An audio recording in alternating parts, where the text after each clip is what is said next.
Donald Trump, when he talks about putting tariffs on stuff made in Mexico, is suggesting implicitly that somehow those jobs will move here. And Phil LeBeau has said quite explicitly, according to those in the auto industry, that that will not happen. Phil's right, Bob? Well, look, first of all, you cannot, if you're going to increase tariffs, you can't increase them just on Mexico. One of the reasons why NAFTA was a boon to the U.S. auto industry was because we were getting killed by the Japanese.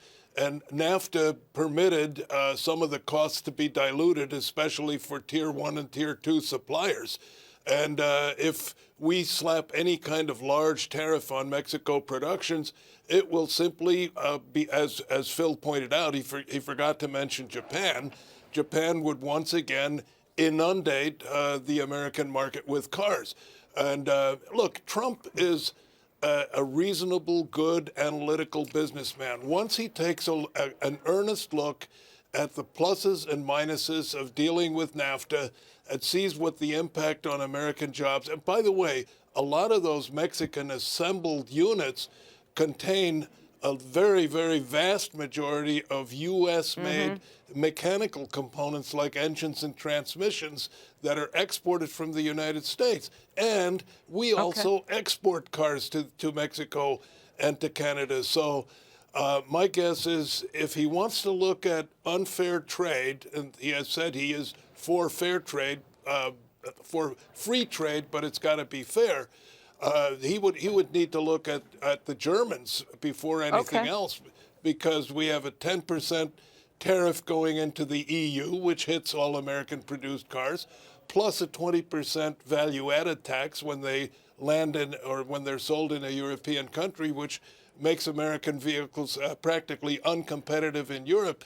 But so, Larry, what Bob is saying is that, in fact, what the United States needs is more free trade agreements, not less free trade agreements. Paul, excuse me.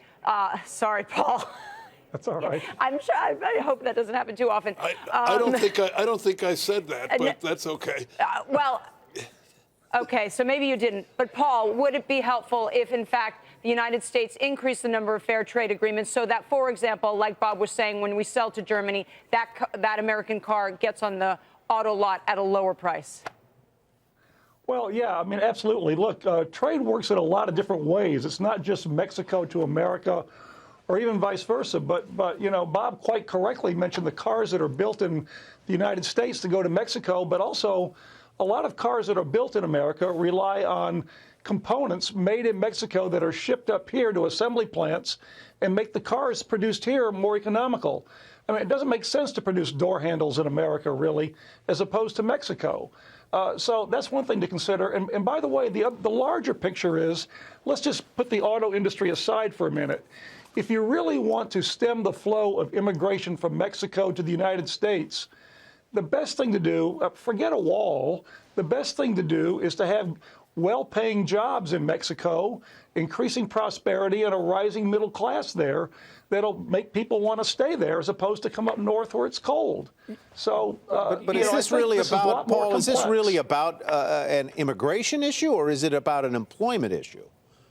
I mean, well, I think the way the president-elect said is really both, actually. I mean, he raised both these issues during the campaign.